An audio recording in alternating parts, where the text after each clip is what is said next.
Hallo liebe Freunde, anlässlich der besinnlichsten Zeit des Jahres begeben wir uns heute auf die Suche nach einer der ältesten und schaurigsten Kreaturen des Adventsbrauchtums. Die Rede ist vom Krampus, dem teufelsgleichen Wesen, das die unartigen Kinder in der Nacht vom 5. auf den 6. Dezember aufsucht, um sie hinwegzutragen und zu bestrafen.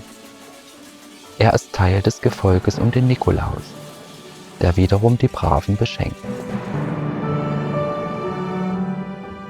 Der von Haus zu Haus ziehende bärtige Mann im Bischofsgewand findet seinen Ursprung beim heiligen Nikolaus von Myra aus dem 4. Jahrhundert, der sich als besonders wohl- und wundertätig gegenüber Kindern hervortat.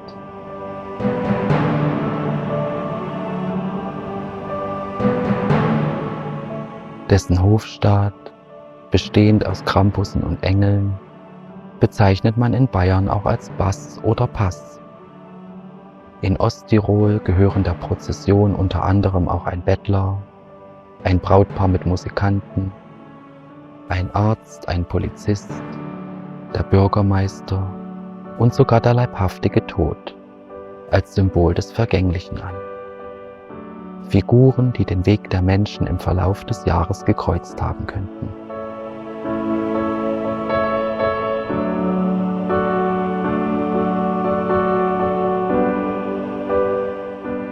Treffen zwei Pässe aufeinander, demonstrieren die Gehörnten ihre Stärke beim Raufen. Die Begrüßung von Nikoläusen und Engeln fällt wesentlich harmonischer aus. Der Markenkern des Gespanns Nikolaus und Krampus, die Welt in Gut und Böse aufzuteilen, hielt in der Pädagogik bereits im 15. Jahrhundert Einzug. Verlässliche Quellen finden sich jedoch nicht vor Ende des 16. Jahrhunderts. In die Stuben der Menschen einzukehren, sich bewirten zu lassen und/oder Gaben zu verteilen, war ein Brauch, der sich ab Mitte des 17. Jahrhunderts aus dem Kinderbischofsspiel heraus entwickelte, praktiziert in Kloster- und Stiftsschulen. Der Name Krampus leitet sich wohl vom mittelhochdeutschen Krampen ab, was so viel wie Kralle bedeutet, oder vom bayerischen Krampen ohne E, was sich mit leblos, vertrocknet oder verdorrt übersetzen lässt. Er ähnelt äußerlich dem Teufel, trägt aber auch Züge mythischer Tierfiguren, wie die des Satyrs. Er ist fellbedeckt, mit furchteinflößendem Gesicht, spitzen Ohren, langen Zähnen und Hörnern. Er trägt einen Ross- oder Kuhschweif und führt Glocken und eine Birkenrute mit sich. Seine Zunge soll über 1 Meter lang sein.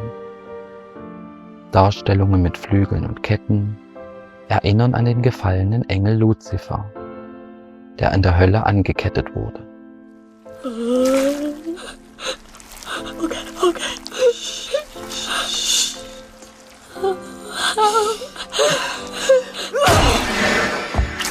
Okay, hör gut zu. Ich liebe dich. Ich liebe dich. Lauf! Auf dem Rücken festgeschnallt die Kiepe oder Butte, in der die minderjährigen Missetäter in die Unterwelt verschleppt werden sollen. Bevor es jedoch dazu kommt, schreitet der Nikolaus ein und mahnt zur Besserung im neuen Jahr. Aber wenn du jemals wieder so etwas tust, wird er dein Leben beenden. Du wirst nie wieder Weihnachten feiern. Hast du das verstanden? Ja.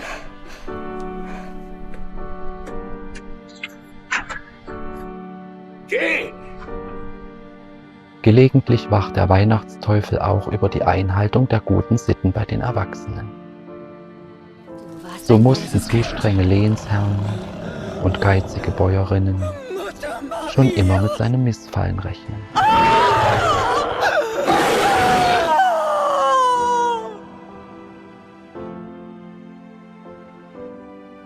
Man traf den Krampus zunächst im gesamten Habsburger Kaiserreich und den angrenzenden Gebieten, wobei sich seine Bezeichnungen von Region zu Region veränderten. Mit Beginn der Inquisition war das Zurschaustellen jeglicher Teufelssymbole streng verboten und wurde mit dem Tode bestraft.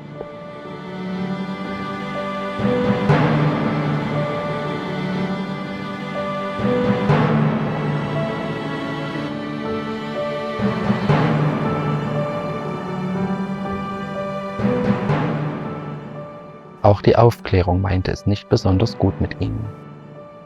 Zwar unterstellte man ihnen nicht mehr per se aus dem Schoß der Hölle zu kommen, praktizierte Folklore wurde jedoch als rückständig angesehen und als Gefahr für Sitte und Ordnung.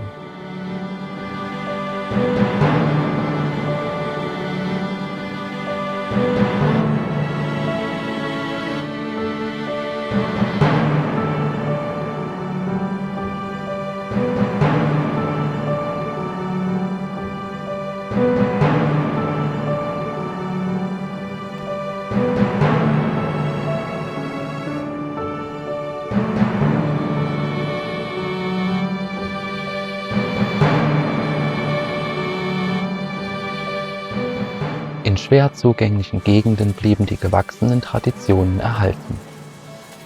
Und seit Mitte des 19. Jahrhunderts zogen die Krampusse während ihrer besonderen Nacht wieder vermehrt durch die Straßen, versuchten den Neugierigen mit viel Lärm Angst einzujagen und schreckten auch vor der Nutzung der Birkenrute nicht zurück.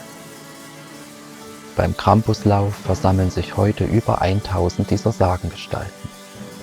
In Südtirol gibt es seit Ende des 20. Jahrhunderts auch das offizielle weibliche Gegenstück, die Fellhure. Und ja, man bezeichnet sie tatsächlich so.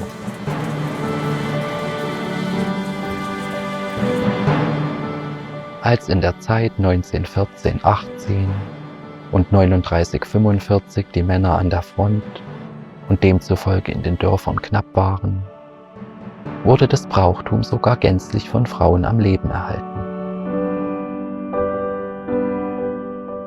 In einigen Teilen Österreichs gilt es unter den Heranwachsenden als mutig, den Krampus zu necken und dann davonzulaufen, bevor er einen erwischt. Die Unerschrockenen unter euch können gerne versuchen, ihre Kräfte mit dem Fabelwesen am Rande der Umzüge zu messen. Etwa bei kleinen Rempeleien, genannt Krampuswurf, oder beim sogenannten Tischziehen. Wenn es aber durch Übermut und häufig alkoholbedingtes Fehlverhalten auf beiden Seiten zu Dutzenden Verletzten kommt, ist die Grenze der Brauchtumspflege überschritten.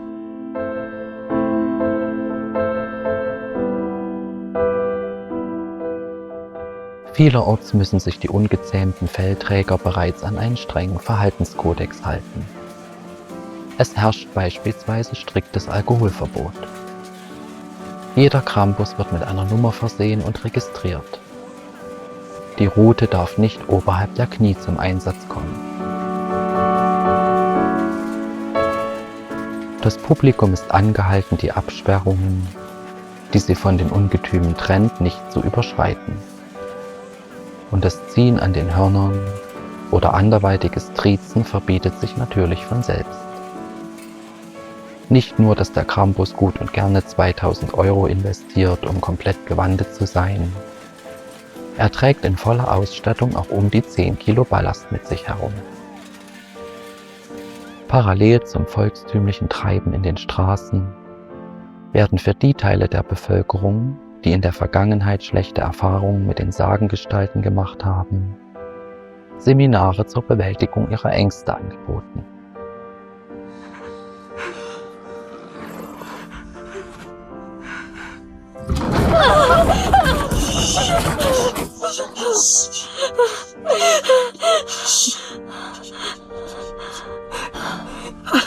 Alles gut.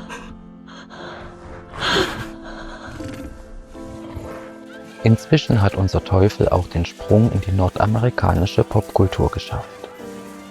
Aus einer Bewegung heraus, die nach Alternativen zu den Mainstream-Feierlichkeiten gesucht hat. Internet und sozialer Medien sei Dank. Denn dunkle Aspekte gehören historisch gesehen nicht zu Amerikas Bild des Weihnachtsfestes.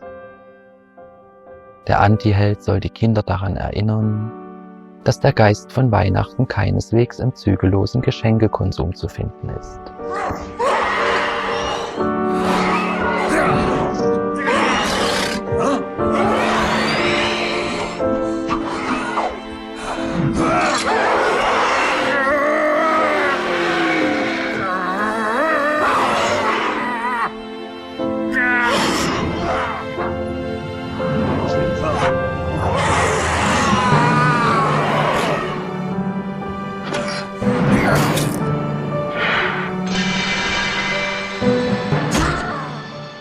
Wenn der österreichische Oscar-Preisträger Christoph Waltz im US-Fernsehen über die Gebräuche seiner Heimat spricht oder ein neuer Krampus-Horrorschocker das Licht der Welt erblickt, wirkt sich dies natürlich auch nicht unbedingt negativ auf die Verbreitung aus.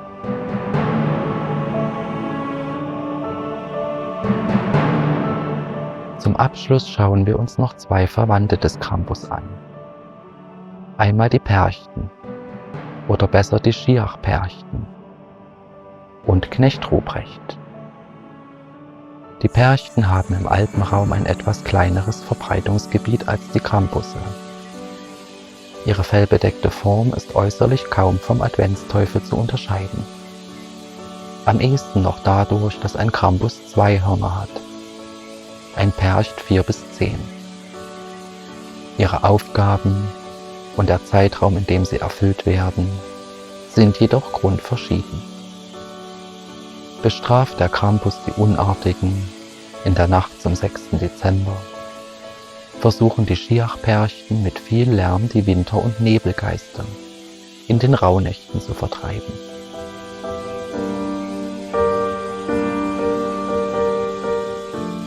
Die guten Schönperchten hingegen erscheinen während des Tages und spenden Glück und Segen. Ob auch Kaiser Ferdinand I. 1837 bei einem Besuch in Bad Gastein vertrieben werden sollte, bleibt offen. Er wohnte dem Spektakel jedenfalls angetan bei. Kaiser Franz Josef und Kaiserin Elisabeth waren ebenfalls regelmäßig Gäste der Stadt. Sie trafen sich mit Wilhelm I., der hier häufig zur Kur war.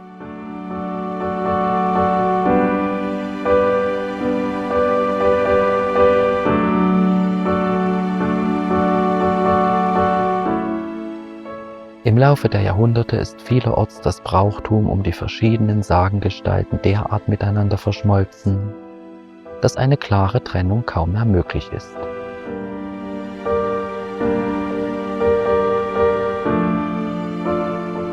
Nichtsdestotrotz wurden die Perchten um Bad Gastein 2011 in die Liste des immateriellen UNESCO-Weltkulturerbes aufgenommen.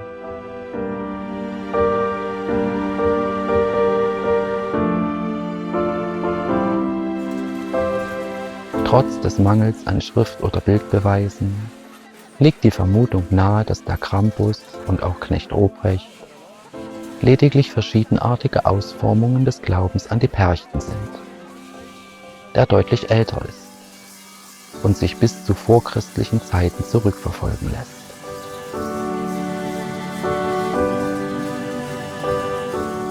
Es bleibt strittig, ob man den Percht seinerzeit als eine Art Fruchtbarkeitssymbol verstand oder ob er vielmehr die Härte des Winters selbst symbolisierte. Knecht Ruprecht findet man eher im nord- und mitteldeutschen Raum. Er ersetzt den Krampus als strafenden Begleiter des Nikolauses. In manchen Gegenden verkörpert er auch Gut und Böse in einer Person. Er trägt in der Regel eine dunkle Kutte, ist bärtig und hat manchmal auch dunkle Haare. Seine Attribute sind die Rute oder ein Wanderstock und gegebenenfalls ein Korb oder Sack mit Geschenken. Das Ritual, sich zu maskieren, seine normale Existenz für einen bestimmten Zeitraum aufzugeben und die damit kurzzeitig erworbene Narrenfreiheit zu genießen, ist in den Kulturen der Welt weit verbreitet.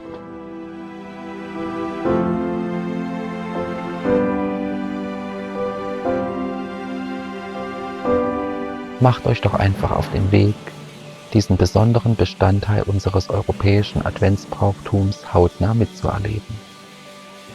Aber denkt immer daran, in jedem Pass von Verkleideten soll sich laut Volksmund zumindest ein echter Weihnachtsteufel befinden.